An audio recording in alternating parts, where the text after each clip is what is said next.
Bueno, veamos ahora dentro del flujo del mercado.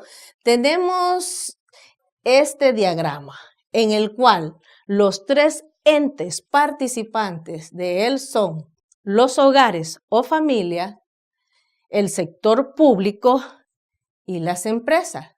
Bueno, ¿y cómo participan ellos? Primero tenemos que poner un punto en común de participación. Este punto en común se denomina mercado. Y tenemos dos tipos de mercado. El mercado de factores productivos, que es en donde se ofrecen los factores que vimos anteriormente o los medios de producción, que dijimos tierra, trabajo, capital, capacidad empresarial y tecnología. Y tenemos los mercados que, una vez interrelacionados estos entre las actividades humanas, sociales, vamos a tener como resultado los bienes y servicios. Entonces, tenemos los tres entes relacionados. Ojo con esto es para una economía cerrada. ¿Qué significa eso? De que vamos a asumir que no tenemos relaciones con el exterior, con otros gobiernos o con otras empresas internacionales. Si metiésemos aquí el sector externo, sería un cuarto elemento que se interrelaciona aquí. Ahora veamos.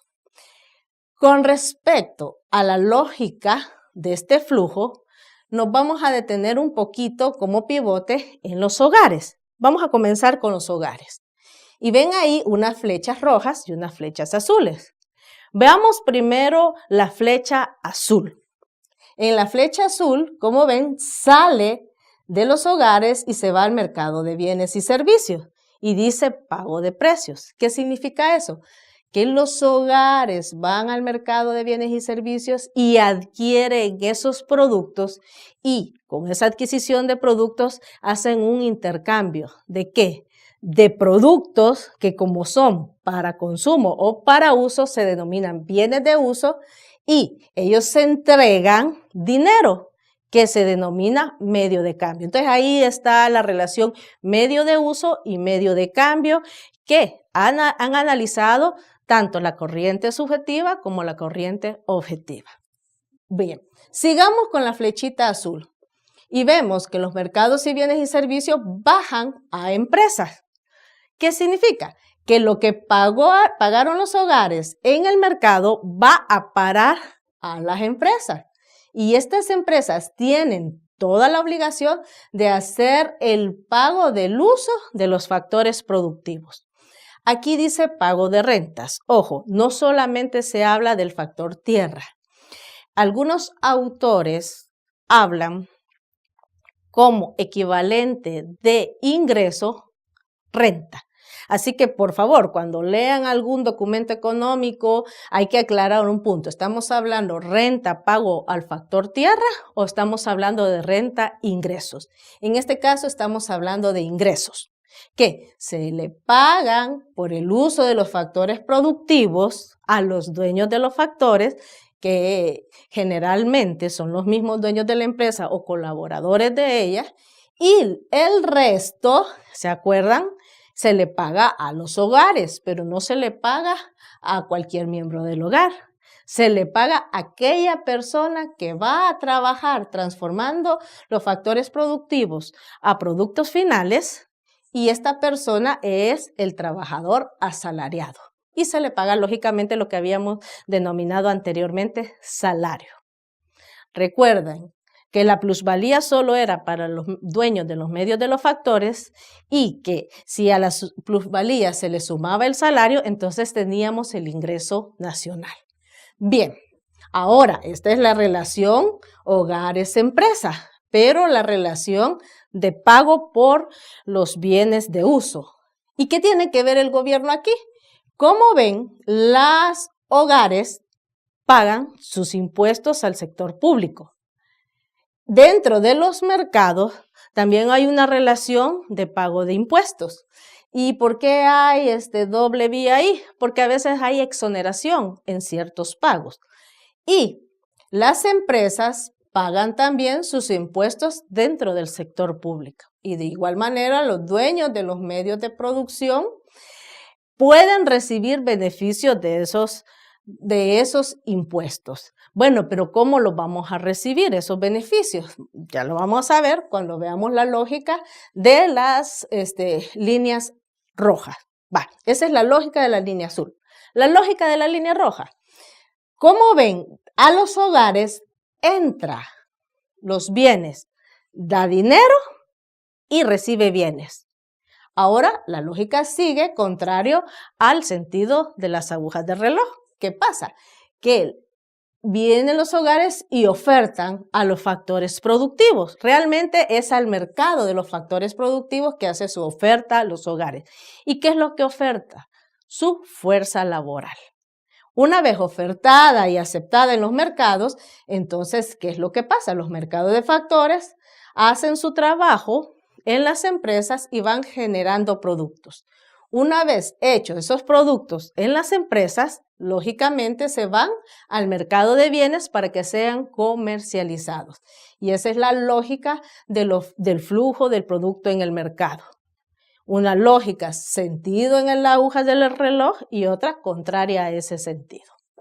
Bien, ahora veamos, siempre dentro del flujo del producto, las clasificaciones de esos flujos.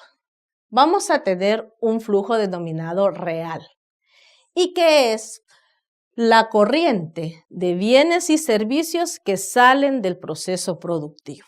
Ahora, ¿qué vamos a entender por esto? Lo vamos a ver de una forma mucho más sencilla, que es a través de la caja negra y que nos dice un estado A que se va a denominar insumo. ¿Se acuerdan de la tela que les decía en las láminas anteriores? El insumo va a ser la tela, pasa por un proceso de transformación para poder sacar un producto. Puede ser en este caso una camisa. Y entonces el flujo real es la entrada de un elemento denominado insumo que puede haber sufrido transformación previa o no. En el caso de la tela, sí sufrió una transformación previa y no necesariamente dentro de la misma empresa. Entonces tenemos ahí ese insumo. Hay el proceso, pero en este proceso requerimos otros elementos para esa transformación. ¿Qué elementos podrían ser?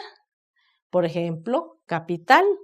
Necesitamos una infraestructura, necesitamos maquinaria, necesitamos equipo, al menos unas tijeras para cortar esa tela y, lógicamente, dinero para poder comprar ciertos elementos y poder operar. Y también para poder hacer esa transformación de tela a prenda de vestir, en este caso habíamos dicho camisa, necesitamos trabajo. La fuerza laboral de alguien para que pueda transformar ese insumo a producto, para que pueda cortar la tela, para que pueda coserla, ¿verdad? Y tenemos que agregar otro elemento, la capacidad empresarial. La idea de formar una empresa de transformación, de elaboración en este caso de camisas y cómo echar a andar esa idea. ¿Quién ideó el tipo de mercadeo para poder hacer esto? Etcétera, ¿verdad? Y tenemos por último el uso de la tecnología y el conocimiento. No cualquiera puede ir a hacer una camisa, debe tener un conocimiento previo. Y se acuerdan entonces del trabajo, en el cual puede ser trabajo formal o trabajo informal en el adiestramiento. Bien, pero todo esto, ojo, va agregando valor al producto. No confundamos en decir que el producto se va haciendo más caro, sino que el producto va obteniendo un valor en el cual el cliente está dispuesto a pagar en todo ese proceso de producción. Entonces, en el flujo real, esto se denomina valor agregado. Bien. Vamos a hacer un pequeño ejemplo de cómo trabaja el sistema con respecto al valor agregado, recordando siempre que estamos en el flujo real. Vamos a tener un proceso 1, proceso 2 y un tercer proceso. Vaya, ahora, ¿proceso de qué? Nos vamos a imaginar el amigo de todas las clases, don Juan Pérez, se encontró un trozo de madera. Entonces, don Juan Pérez fue a ofrecer ese trozo de madera a una empresa en el cual va a hacer una transformación de este tronco de madera burdo a algo un poquito más definido. Y vamos a decir que el trozo de madera se convirtió en una tabla. Ahora, quien hizo esa tabla la lleva a otra entidad, llamémosle así, a otra entidad, que va a hacer otra transformación. Y de ahí por eso se denomina proceso 2. Y esa tabla la convierte en mesa. Le ha agregado valor. ¿Quién fue su insumo? La tabla. Ahora el producto es la mesa. Y vamos que es dueño de esta mesa, se va a un tercer proceso, que no necesariamente es de transformación. Y este proceso es al almacén donde va a vender esa mesa. Entonces aquí estamos hablando ya del sector económico servicios, quien le va a ofrecer los muebles. No hubo ninguna transformación. Entonces, vamos a tratar de entender que estamos hablando de un proceso de manufactura simple, un proceso de transformación un poquito más compleja y el proceso de servicio. Dentro de los tres procesos hay un valor agregado, en el cual proceso 1 y 2 generan mucho más valor que el proceso 3. Eso se va a ir viendo a medida que se va avanzando la materia. Bien, ahora, ¿quién es el beneficiario de estos procesos al adquirir la tabla? Lógicamente, el cliente. Por lo tanto, vamos a asumir de que hay un beneficiario inicial, don Juan Pérez, que se encontró la tabla y un beneficiario final, que es la persona que compró la mesa ya terminada. Bien. La unidad productiva dentro del proceso 1 le vamos a denominar aserradero y que está incluido dentro de la codificación SIU. De igual manera, quien hizo el proceso 2 es una carpintería y que está dentro de un sector económico, en este caso podríamos llamarle el sector económico industrial, y que también está clasificado en una actividad económica en la clasificación internacional industrial uniforme. Y por último vamos a tener alguien que está no transformando el producto, sino que lo está disponiendo de la mejor manera, que es el almacén, hacia un cliente final. Tenemos ahí siempre un proceso, que en este caso este proceso no es de transformación, repito, sino que es un proceso de adecuación del producto final al cliente y que eso está generando valor agregado, porque hay capacidad empresarial ahí, porque hay también trabajo en esa parte y puede que haya muy buena parte del capital. Con el hecho de la adquisición de la infraestructura ya hay capital invertido. Y vamos a asumir que a don Juan Pérez no le costó nada el trozo de madera. ¿Se acuerdan que él se lo encontró? Vamos a asumir entonces que económicamente el trozo de madera tiene un valor de $0. Pero el aserradero le pagó a Juan Pérez $20 por ese trozo de madera. Lo transformó y se lo vendió a la carpintería por $50. Es lógico que se lo tenían que vender por mayor valor, no digamos más caro, porque el concepto de caro es el mismo producto con un valor más exagerado. En este caso estamos hablando de que la tabla fue transformada, en este caso el trozo de madera fue transformado a tabla para poderlo incluir en la carpintería. Y el señor carpintero, como le agregó valor, lógicamente va a cobrarle al almacén. En este caso le cobró $70 por la mesa que había elaborado. Y el proceso del almacén, pues casi el doble, ¿verdad? lo vendió al consumidor final en $120. Bien, entonces en ese proceso vamos a entender como valor agregado la diferencia entre cuánto lo compró y en cuánto lo vendió. Esa es la forma más sencilla de poder explicar el valor agregado. Entonces, hagamos esas diferencias. Tenemos $0 que había pagado don Juan por encontrarse el trozo de madera y $20 en que vendió el trozo al aserradero. La diferencia, lógicamente, aquí es 20. Hoy nos vamos del aserradero a la carpintería, ¿sí? $50 que pagó la carpintería al aserradero, o sea, el valor de venta para el aserradero es $50 y él cuánto consumió para adquirir esa madera. Inicialmente, como insumo, inicialmente fue 20. Entonces hubo un proceso de valor agregado de $30. Y de igual manera en el almacén. El almacén adquirió un insumo de $50 y vendió un producto en $70. La diferencia entre eso es el valor agregado. No hablemos aquí de ganancias ni de pago de remuneraciones tan estrictamente, sino que lo que queremos entender es la diferencia entre el valor de compra y el valor de venta en un establecimiento. Entonces tenemos $70 menos 50, entonces el valor agregado que tuvo la carpintería por el proceso de transformación, en este caso de venta de una transformación de una tabla a una mesa y vendérsela al almacén, fue un valor agregado de $20. Y por último, quien salió ganando aquí más todavía, pero no lo tomemos como ganancia, sino que por último, quien tuvo mayor valor agregado en este punto es el almacén que se lo vendió al cliente. ¿Por qué? Porque lo adquirió de $70 y lo vendió en $120. Tenemos ahí una diferencia de $50.